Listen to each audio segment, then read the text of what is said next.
Your Steve Jones Show podcast is loading now. The Steve Jones Show podcast is sponsored by Sunbury Motors, North 4th Street in Sunbury, and Sunbury Motors Kia, routes 11 and 15 in Hummel's Wharf.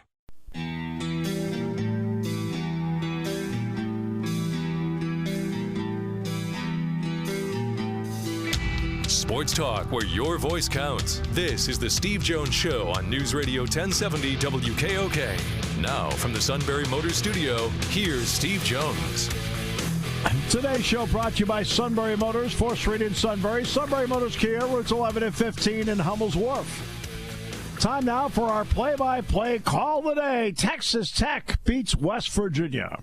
Back to a two-possession game. Shannon having a monster night. Feeds the corner for Moretti. Wide open. And the Italian Stallion with another three. And he had a game-high 25 last night as Texas Tech, which was in the national championship game last year, knocked off number 12 West Virginia 89-81. All right. And now we are approaching the moment where eventually a tie will be broken. I'm sure that both Matt Catrillo and Kevin Jones have done extensive research on this game. Always. What up? And I am ready. But like I said last week, I'll be a gentleman, and Matt can pick who he wants, and I will take the opposite. So it will decide who's going to win, because I believe the game's a pick 'em. So yeah, I mean, the last time we were in this spot, we let the suit go first. He picked the Jets. We were like, that's. I mean, don't you get scared by people like that? Was he even born when the Jets won the last Super Bowl? Well, it's like I said. Look, I said you're not watching the replays on NFL Network. This is the live game on Sunday. Oh. But first, we are going to do the basketball first, and then we'll save the big game for last. We'll save the best for last. So last week, Steve and I went 3-1. Kev went 2-2 in our new basketball pick season. So we're going to start with Kevin on this first one. Tonight, big one in the Big Ten, number 18, Iowa, and number 15, Maryland. All right, I'm all over Iowa.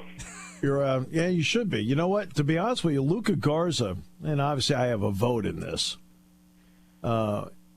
is not only a prime candidate to be Big Ten Player of the Year, he's a prime candidate that should get some national consideration for National Player of the Year, even though I think Miles Powell of Seton Hall is also another prominent name. Garza's good. Maryland lost at Iowa by 20. Playing at home is much, much different. I think it's going to be a really close game. I will take Maryland to win this one. Now, see, I think Maryland is the biggest fraud team in this country, not let alone the Big Ten. I'm not a big Maryland person. I think it will still be a close game, though, Steve, because nobody's going to blow anybody out on the road in Big Ten. You're lucky if you win a game. But I'm taking Iowa. I love Garza. Garza is, like I said, Garza is really good.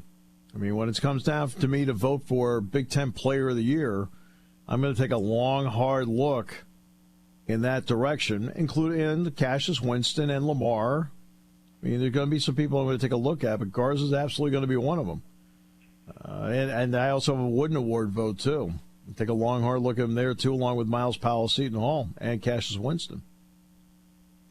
All right, so then I'm going to take Maryland at home. Okay. This is one where I'm going to go with the home deal. And point guard wise, Cowan's better than what Iowa has. All right, so Steve's on the island there for that one. So Saturday we got number 13 Kentucky and number 17 Auburn looking to climb back up the standings. Let's start with Steve this time. Auburn needs to win this game. Well, they don't need to win. They're way in the tournament, but this is a seeding game for them.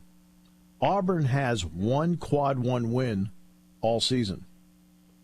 As I mentioned earlier, Penn State has 5. Kentucky has 4 quad one wins. Kentucky needs to have Richards on the floor. They need to. I will go with Kentucky to beat Auburn. All right, Kev? I hate Kentucky. I got Auburn. Oh, yeah, that's right. I should have known that right off the bat. I like Auburn, too. I think they're going to be able to take care of business at home. They need this game. But I think it's going to be another close one there. I haven't been able to figure out both these teams this year, but I think Auburn's going to take care of business at home. There you go. All right, so Sunday, we got Georgetown at St. John's, a big Big East matchup. Steve, what say you? Oh, boy. I don't really have a read on St. John's. I really don't. I have no read on them. And obviously, I don't have a read on any of them. But even Georgetown. I mean, when Penn State beat Georgetown down there, they had the whole team. And then suddenly 4 guys are either in trouble with the law or kicked off the team, including several starters. Now, they still have Yurt 7, and they still have Matt McClung, which helps. That'll be enough, I think, to beat St. John's. And I know nothing about St. John's. All right, Kev, what do you got? I love Georgetown. Great team. Okay. Got G-Town. And Steve, you sure. actually had G-Town, right? I picked Georgetown. Okay. Yeah, Georgetown winning helps Penn State, so I'll just go with Georgetown. You know what? I'm going to go clean sweep here just because I don't know a whole lot about St. John's, but I saw a little bit against Villanova. I was not that impressed, so I'll take Georgetown. Okay. There we go. There's your analysis. Good enough. There. Yep. Good enough. All right. Next one is we're back with Iowa. Number 19 Illinois at number 18 Iowa on Sunday too. Let's start with Kev. That's at Iowa. I'm on the Iowa bandwagon. I love Iowa. I don't blame you. Iowa. Steve? The game's at Iowa, so I'm going to go with Iowa, even though let's give Illinois credit. Illinois is a team that last year really struggled. Coburn's really helped them a lot. The Suma's really shooting the ball well. Bashanishvili's is a pain in the neck. But if he's on your team, he's your pain in the neck and you love him. They have played very well on the road. But Iowa's playing terrific. I'm going to go with Iowa. I like Illinois in this one. I like their big men, and one of them, I can't remember his name off the top of my head right now. Bashanishvili or Coburn. Yes. I think he's one of the better players in the Big Ten right now. So I will take Illinois. I think he makes a big shot. And Illinois has been one of the better teams on the road, if that. They've actually gone on a road winner, too. So I'll take Illinois. I'll go on the limb there and take Illinois there. All right. Monday, then, this is our last one. Monday, we got North Carolina at number 5, Florida State. Florida State. North Carolina's not. This is not North Carolina's year. So Steve's got Florida State. Okay. Okay. I can't watch Roy Williams cry anymore. Florida, you know what? My gosh, he cries at the microphone all the time. You know what? It's a game. Get over it. I don't get this. Florida State. Here's the part about Roy Williams I don't get. I mean, I've always respected him. So I mean, but you've had all this success over the years. Yeah. Final Fours with Kansas, national championships with North Carolina. Great respect. Okay. Well, guess what? This is what happens to other teams. Appreciate what you've done before, because this happens to other teams. I've witnessed it game in and game out in my career. Man. When you cry like that, and you're 100% right. Yeah, I felt the same way. I was like, come on, man. There's coaches who would just only dream to have the success you've had. And now it's not going your way, so you cry? My God, what, Tom Hanks? There's no crying in baseball. There's no crying. You don't get over it. I don't like watching. And not only that, cry. It annoys me. You walk into that media room and you don't cry about how that your team just can't get it going. You tell everybody how great the other guy did. Yeah. Don't disparage the other guy. And they're doing the best they can. And I got to do better or whatever. But we're giving it our all, and that's it. Not it's like, gosh, stop crying. So they can't lose enough for me. So I'm going Florida State too. Yeah, it's not North Carolina's year. This Roy Williams has a tough time dealing with it. That's all, which is on him. So now here we go. No. Oh, no, how about we take a break? Okay. And then we'll come back. Let the suspense go. You can play the theme song to this magic moment. Here on News Radio 1070. I'm starting to cry. Oh, my God. Of course you are. On News Radio 1070 WKOK.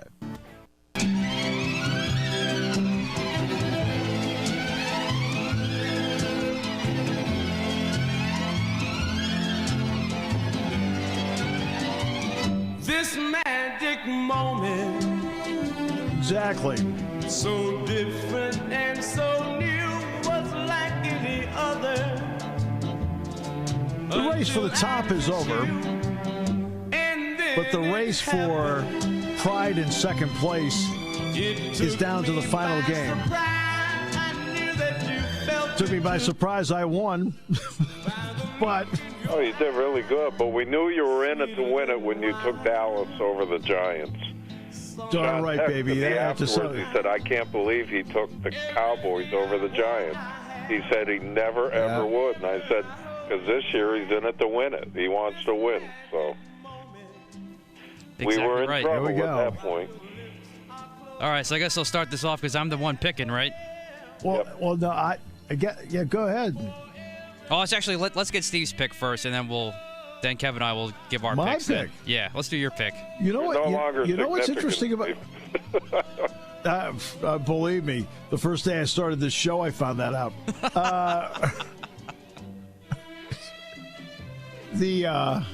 You can take the music down now. It's all right. I mean, I'm ready to go over and take a baseball bat to the computer, okay? Okay, so we're done. What's interesting about this game is that in my opinion, if Jimmy Garoppolo doesn't play well, the 49ers can still win. If Patrick Mahomes doesn't play well, the Chiefs have no chance to win. That said, I expect Patrick Mahomes to play really well because guess what? That's all he's been doing.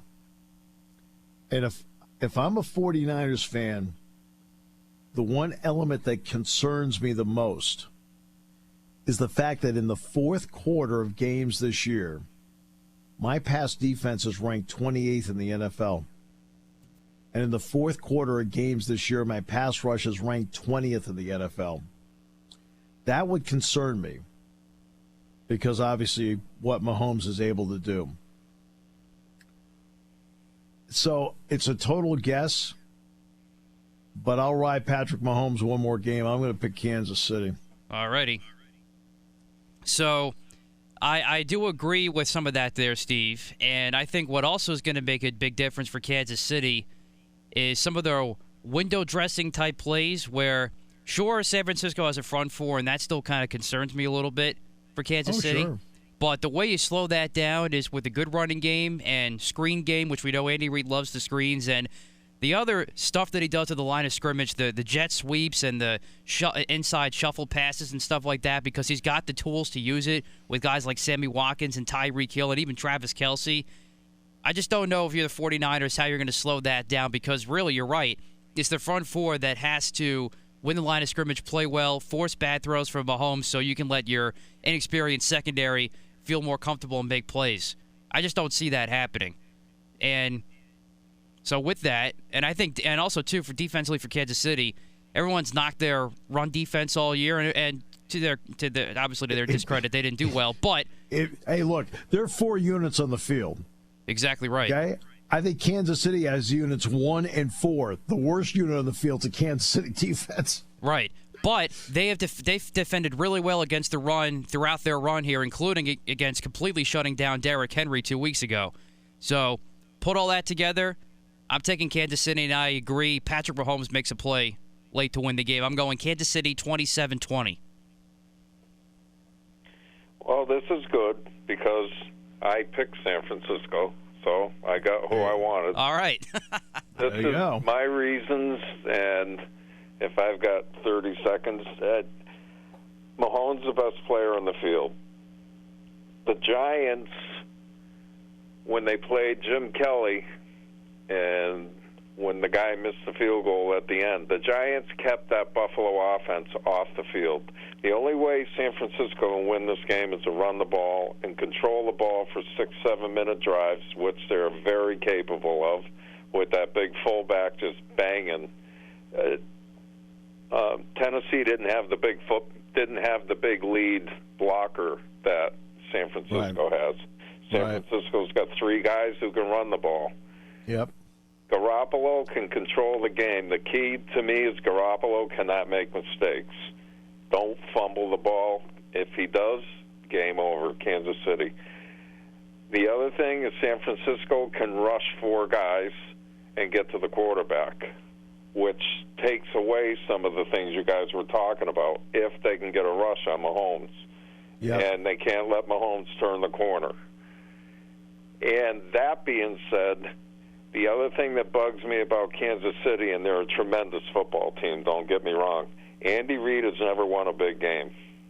He's been in a lot of big games, but he's never won the big one. And there's a reason for it, and I don't know what that reason is, but I don't know if he overcoaches in the big game. I don't know. But he does have Patrick Mahomes, and that kid is tremendous. And the only way to beat Kansas City is to keep him off the field. If San Francisco can run the ball consistently and control the clock, they can win the game. It's the only way they can win the game. I give the defense edge to San Francisco, a big offensive edge to Kansas City if Mahomes, he's this type of player that you can do everything perfect and he'll still beat you. And so that's my viewpoint. San Francisco, keep him off the field. You got a good shot to win the game. Hey, I totally agree. And that's basically my fears about this game, but I just think Kansas City's going to be able to do enough offensively to keep themselves ahead of the game. Yeah, but I totally agree. If they're going to win the game, that's it. Plays that you just can't coach against, Kansas City wins. But you can kind of take that away if you can rush 4 guys and get to him. That leaves you other people to shadow him and do things like that. So it's a great matchup. Great matchup. And wouldn't it be funny if Garoppolo's the one who won the game? Well, but you know, the funny thing is, good looking. That's it. But the funny thing about it is that Mahomes averages 34 pass attempts per game. Yeah. Garoppolo averages 30 per game. What has happened is that in this game.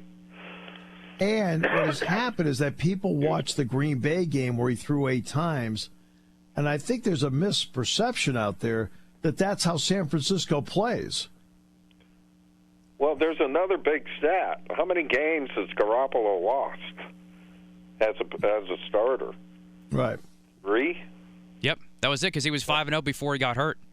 Yeah, last year. He hasn't lost many games. I mean, some guys just know how to win, and his tutelage is good. Tom Brady, you know, so he's definitely capable of coming up with a game-winning drive. He's proven that when the 49ers won the shootout at New Orleans, and really this entire playoff stretch, he's made some big throws. So he's definitely capable of doing that. But just what you see in some of the plays that you mentioned, Kev, that you just can't coach against. That's the kind of player I think Mahomes can be, and sometimes if you get put in the right spot and the right opportunities because you have the other guys around you, you're going to be put in that situation. I just think it may turn out to be that way for Mahomes late in the game. Yeah, well, I agree. He's tremendous. He can throw the ball with either hand. I mean, that's pretty tough to defend, you know. The Sue picked the Bengals. Is that bad? Just sent me a text. Maybe we're looking in like 2025 or something. If Boomer has a big game, they can win. I mean, I get concerned. You know, I worry about that. You know, that's the person we send out to sell. It's going to be a great game. Well, can't wait. I'm looking forward to it. Yep, I'll get back from Lincoln late Saturday night, early Sunday morning. Get some work done for the Michigan State game, which will be Tuesday night, and then kick back and watch the game. Watch some Super Bowl commercials. I never cared about that stuff. I do, because I'm very simplistic. I get disappointed when they're no good. Oh, now I we're wish back Katy in the... Perry was still doing the halftime show, though. Yeah. That's a bummer. Yeah, I get. You know what we found out? The left shark was actually the suit. All right, so it's just the whole thing is sad. Oh, poor guy.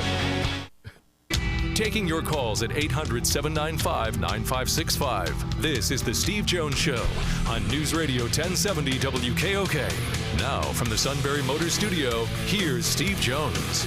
Sunbury Motors, 4th Street in Sunbury. Sunbury Motors Kia, routes 11 and 15 in Hummel's Wharf. Plenty of local ties in this game. Anthony Zettel, Robbie Gold, Central Mountain, and Kevin Givens, Altoona, all three from Penn State, playing for the Niners. Stefan Wisniewski, starting at left guard for the Chiefs, and Jordan Lucas, defensive back and playing a lot on special teams for the Chiefs, Penn State as well. And then there's Brett Veach, Mount Carmel's own. Greg Sacavage joins us, the Mount Carmel Athletic Director. Greg, welcome. Great to have you with us. Great to be here with you guys. All right. When he is somebody that has never lost sight of his roots, how much contact has he kept with all of you, and what did his substantial donation mean to help out in the area? He's always maintained contact with the community. His parents still live in Mount Carmel. He visits here often, so he's a fixture. He comes back. He's seen in the community, and we all see him. And what he brings back is not only the financial contribution what he made, but him just being the fixture and coming back and being what he is. And showing what a person can do from a small town, and having the fortitude that he had and the vision that he had, it's just an inspiration to everybody. It's just that alone. And then he turns around and gives a substantial donation back to help with our weight room here at the high school. And what he does is it's not there for Brett Veach. It's dedicated to the Veach family. He doesn't want Brett Veach's name. He wants the Veach family name to be on the above the door in front of the weight room. So that's the kind of guy that Brett Veach is. You talked about that. What are some other elements that have made him successful? Because in order to be successful in this, you've got to be able to work the financial numbers. You also have to be able to judge talent and how it fits into your organization. When you talk with him, what's the sense you get as to that sixth sense he has to judge all of that and more to build a Super Bowl contender? Vision, there's no doubt about his vision, and if you had, his high school football coach here, Whitey Williams, he would tell you the same thing. The vision that he had on the football field, that, when he ran and when his dad ran, his dad was a tremendous football player in the 1960s. And I don't know if you ever want to touch on that down the line in the conversation here, but his dad was a tremendous football player, and his brothers were tremendous football players. And the field of vision that they had out there, that they were like, the one foot was touching the ground and the other foot was already moving because of what they could see in front of them. That's what I mean by vision. Brett just had a vision of what was going on. Excuse me. And the whole thing with the Mahomes, picking up Patrick Mahomes, and we knew that story a few years ago, before this all happened. And, Brett would come home and he would talk to his parents about this. they would share with us, and we would hear the stories. And he basically goes down to Texas Tech. He is vice president of scouting at that time, player development. He's not general manager yet, and they send him down there, to look basically at an offensive lineman. How the story goes, and he goes down there and he's looking at this offensive lineman, and out of the corner of his eye, there's this guy like throwing the ball up and around and under his legs and back and forth, and he's like, wow, who is this guy? Is totally under the radar screen, right? And he sees something in Patrick Mahomes that absolutely nobody else sees, right? And he comes back and says, guys, we need to draft this guy. This guy has things and abilities that nobody is seeing, and he is going to be a great NFL quarterback. And it took him a while, and he convinced Angie Reid and everybody else that this guy has what it takes. And lo and behold, they trade up and get him. And everybody, like in the draft, is saying, why are the Chiefs doing this? Well, we see why the Chiefs did it, and we see what Patrick Mahomes has come. And, it's a testament of what kind of vision that Brett Veach has and what he can see in young men on the football field. Greg, you referenced earlier about his father, who was legendary at Mount Carmel. Just touch a bit to remind some people who may not know, or maybe inform people, how terrific his father was, and in the end, what kind of influence the dad had over the son. Well, Mount Carmel is just full of some great families that have come through this little coal town that has had a mark on high school football, throughout the decades here. And the Veach family is one of them. We can talk about the Dimmicks all day, and we can talk about the Veaches all day. But Bob, played in the 1960s through the, maybe the first golden era of Mount Carmel area football, the late 60s, and you guys on WKOK, in the Sunbury area, we the old timers can talk about the Shikellamy Mount Carmel games in the mid to the late 60s with the Junior Walters and the guys and the competitions back then, and they were fierce. Mount Carmel and Shikellamy came down every year to the end of the year who was going to win the Eastern Conference, and that's before the state championships. The Eastern Conference was it. So, Dick Purnell, Jazz Dimmick, they were great, and Bob Veach was in the middle of that whole thing, and Gary Dimmick and Bob Veach were the touchdown twins of that late era in Mount Carmel area that had so much success. And Bob went on to a great college career himself, and married a great girl, and a girl named Donna Cuso. And I had a fortunate thing that my brother Bob, played in the late '60s with Bob Veach. He was an all-state guard at the same time, so they knew each other well. And my sister was a majorette with Donna when she was a majorette. So my family knows this family well, and I know them well. And Donna and Bob are just two great parents, right? And they went on after college, high school sweethearts, to get married, and they just produced some wonderful offspring and stayed in the community and stayed in this area and put their kids through Mount Carmel. And Bob came back here and coached football under Whitey Williams and Mike Brennan, and then down the line with Carmi P. Francesco, and stayed in the program. And he's still here today with Johnny Dara. So he loves this community. He loves coaching football, and he's put a lot into this area. And his knowledge of the game is what he's passed on to his kids. So a lot of what Brett has comes from Bobby Veach. What is it about the area that you think has had the positive influence in the makeup of some of the people you're talking about, including Brett Veach. Okay, it's something to say what Brett Veach has meant to the area. What's the area meant to Brett Veach? And, what does Mount Carmel mean to so many of the successful people you talked about? I guess it's a commitment to excellence. It's a tradition that has been developed over many, many, many decades of successful programs and people just going on, from the programs into college football and being successes and coming back and sharing those memories and some things that the kids that were in high school that were able to look up to other people that were out there, and just the community's involvement with the whole football program.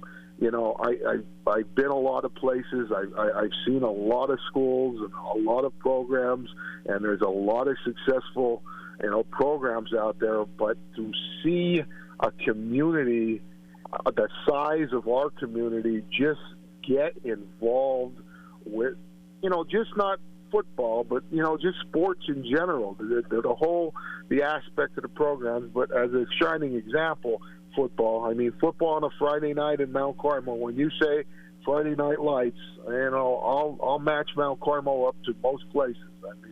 The parade comes down 3rd Street with the Mount Carmel area band. The fire trucks come down, and the whole community gets into it. The cheerleaders and the community, and I'll be the first to admit we're not what we once were, I should say. We're not the size of the community that we were. We're one of the coal towns that, in this whole area with this shrinking population in the Rust Belt of the Northeast. I know one time, Mount Carmel was well over 20,000 people. We're not close to that anymore. The numbers aren't there anymore, but, the feeling and the attitude is still there, and what we have here is still it still feels a lot of pride and still does as much as they can. So that has, the tradition and the community has a great deal to do with it. What's Sunday going to be like for you? Sunday is going to be a very special day, not only for me, but everybody in this area. To see something, like this, that have somebody that has such a close tie to the area. And I will mention this: there has always been a close tie. We have two close ties, and not a lot of people realize this, but we have a close tie with the 49ers as well. And here's a little unknown story I will tell you on this fact alone. There's a man named Len Eschmont that played football for Mount Carmel Township that went on to Fordham University, that actually played with Vince Lombardi, that went on to play football for the San Francisco 49ers in the late 40s and early 50s. So loved, so liked in San Francisco, did such a great job out there, that the San Francisco 49ers, after he left, made the most valuable player to the San Francisco 49ers and named it the Len Eschmont Award. Yep. And every year, the most valuable player for San Francisco 49ers is known as the Len Eschmont Award. That's been given to Jerry Rice, Joe Montana, just to mention or drop a few names, and Len Eschmont is from Mount Carmel. Every year, the Mount Carmel football team gives their most valuable player award for the best player from Mount Carmel Township called the Len Eschmont Award. So San Francisco 49ers and Mount Carmel area football both share the same award. So we have the San Francisco 49ers on one end, but put that to a side because Brett Veach is very special, and we're all Chiefs fans this weekend, and it's not Mount Carmel red, it's Kansas City Chiefs red this week. And very cool. That's a great story. Greg, thanks so much. By the way, we're going to have Dieter Kurtenbach joining us tomorrow from Miami, from the San Jose Mercury News. So we'll get an update from him down there as to what's going on. Greg, thank you so much for your time. Best of luck, everybody, and we hope we have a lot of Chiefs fans, Brett Veach fans out there listening. Awesome. Greg, thank you so much. Great stories. Thank you. All right. See you soon, guys.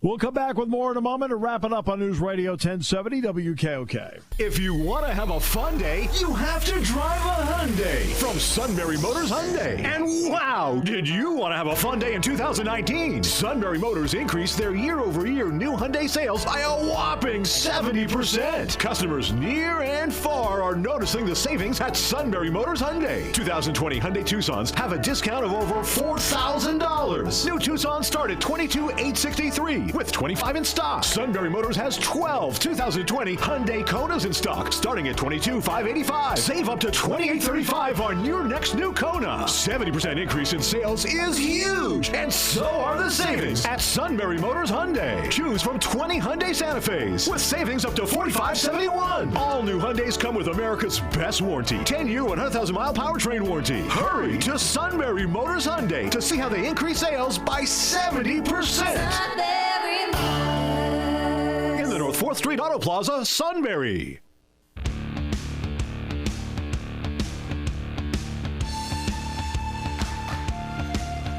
Full show coming up tomorrow. Paul Alexander will join us from Pittsburgh. Dieter Kurtenbach from Miami at the Super Bowl with San Jose Mercury News. And Nate Bauer will join us tomorrow from Blue White Illustrated. So a full show coming up tomorrow. We're looking forward to it very much. So that is tomorrow's deal. Yeah, there are a lot of Chiefs fans in our area because of what Brett Veach has been able to do. Look, you have to have the ability. Putting together something like this. And look, there are hard decisions that have to be made. I mean, let's face it, they had to make some hard decisions on Tyreek Hill. I mean, difficult decisions. Mahomes, they traded up to get Mahomes, really? Yeah, they needed to improve their pass rush. So, Terrell Suggs is sitting there. Guess what? They brought him in. And in the fourth, and in specialty situations, he's helping them. The Chiefs, by the way, have brought 2,000 people. So the coaches, the players, the front office, scouts, janitors, receptionists, all their families, they brought them all to the Super Bowl. 2,000 of them. How about that?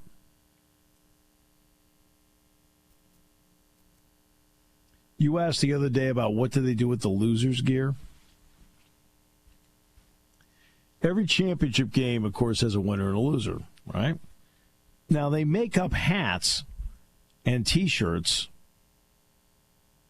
for both teams, right? Which means when it's over, half of it is junk. Now, merchandise is sent to stores in the team's home market. The NFL has worked for 6 years with Good 360. It's a nonprofit organization that helps get products companies no longer need to nonprofits around the world. Good 360 starts collecting T-shirts, hats, and sweatshirts from the losers of the AFC and NFC championship games and also the Super Bowl. So the league provides a list of pre-approved regions and countries to ship all that gear to. Africa, Asia, Eastern Europe, the Middle East. I mean, it's a donation that they make.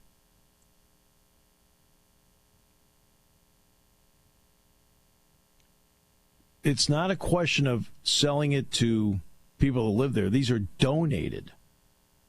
So in other words, say Matt, who, wants to go to Euro Disney. Okay. You can't buy it there. What happens is that they donate everything. Just give it away. So that's what they do.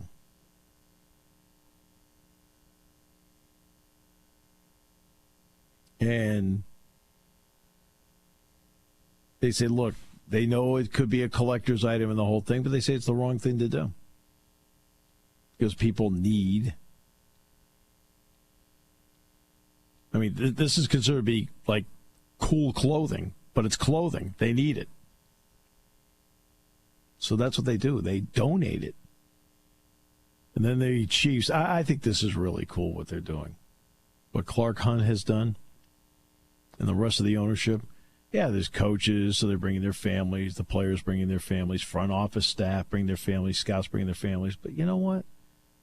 They're bringing the receptionists. They're bringing the janitors and their families.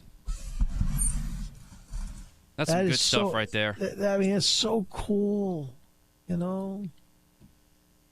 It's something I've told the students in my class, and I've told my kids this too. I said, you know, everybody is doing something to put a roof over their heads, food on the table. I said, and people are working hard. I said, now the difference between obviously what I do and what somebody else does is I get more recognition for it, or at least name recognition for it. I said, that doesn't mean I'm working harder than that guy over there. I said, so, you know, when I go into the Jordan Center, for example, or I go into Beaver Stadium, I say hi to everybody going in. And then I'll stop at times and talk to them. Hey, how you doing? How's your boy doing? You know? Or somebody will tell me that, hey, you know, maybe their child was sick. I try to get an update as to how they're doing, because guess what? People are people. Yeah, so I've always told my kids, get to know who the janitor is. I said, the janitor is working just as hard as you are, right? Maybe not for the same coin, but they're trying to make ends meet, and they're probably working 2-3 jobs or whatever. And I said, everybody deserves a shot at a measure of respect all the time. So what Clark Hunt's doing, that is so cool. That shows you how, you know, appreciate people. Like, I appreciate Matt, Kyle, Lawrence, the Chief. Yeah. Kevo, all our guests. Am I leaving anybody out? Well, the big boss, Roger. Oh, wow. I mean, the absolute measure of respect and affection for Roger. Oh, who's the other one that's down there? It starts with the. Can you remember who that is? Something Suit?